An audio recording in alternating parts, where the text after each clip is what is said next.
John Riley, MTN News again. Are you operating under the belief that he is still armed? Like that. Yeah.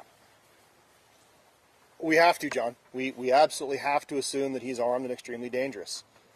This is clearly an unstable individual. He's had access to firearms, numerous firearms in his home, and he used a firearm to commit a really heinous series of crimes. We don't have specific information, but look, he was able to escape and get up in the mountains.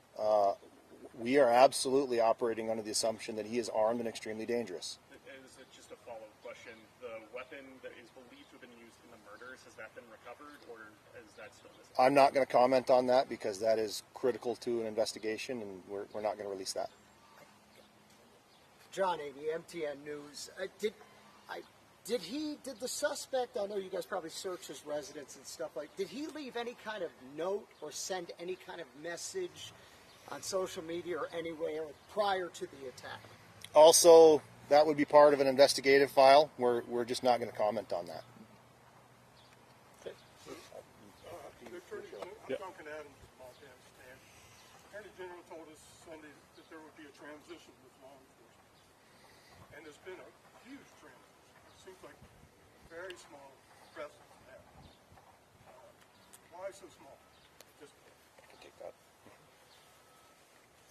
Look, I think it's important to know that we're still taking this extremely seriously. This is still the #1 law enforcement effort in the state of Montana. But look, the fact is you have a lot of out-of-jurisdiction law enforcement professionals who are here. They've got home counties, they've got hometowns that they have to go in and they have to enforce the law there too.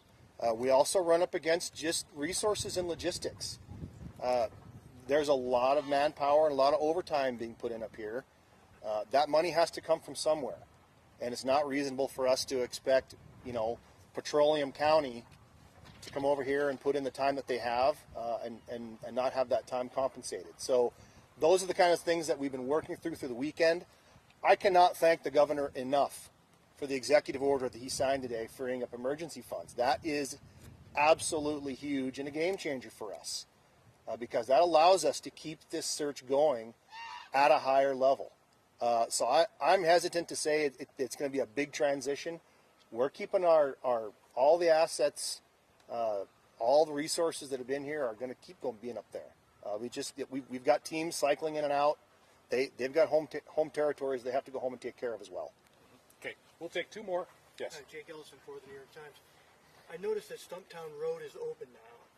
So can you just talk a little bit about why that road is open and what you expect people who use that road or who live there and have homes off of that road? How do you expect them to? Yeah, the county attorney Smith addressed that a little bit. There's a process being set up to allow residents to get back in. They have animals up there. They have personal belongings. They need to get back to their homes as long as their safety is not being compromised. And that process is underway now to get that put in place. I don't know if you want to add anything. That's basically what we know at this time. Okay. Yes. I understand that this is probably a number that changes, but I'm curious, today, how many people are searching in this area? How many persons are searching? How much of their dogs? How many dogs are up there right now? I'm going to defer this probably to Lee with DCI. Look, I'm reluctant to put out there publicly how many canines we have up on the hill searching. We don't know if people are communicating with Mr. Brown. We have no reason to think so. But at this time, I'm reluctant to tell you exactly how many assets we have up there. We can probably give you a rough overall number of law enforcement presence at the time. But aside from that, that's as far as we're going to go. Lee, do you have anything to add to that? Yeah, just to follow up on that. So we scale our teams appropriately for what the mission is, and we have anywhere from 4-person teams to as many as 12, and that's just one team. So several teams depending on exactly what we're trying to accomplish. But I can tell you that we are inserting substantial resources that are scaled appropriately.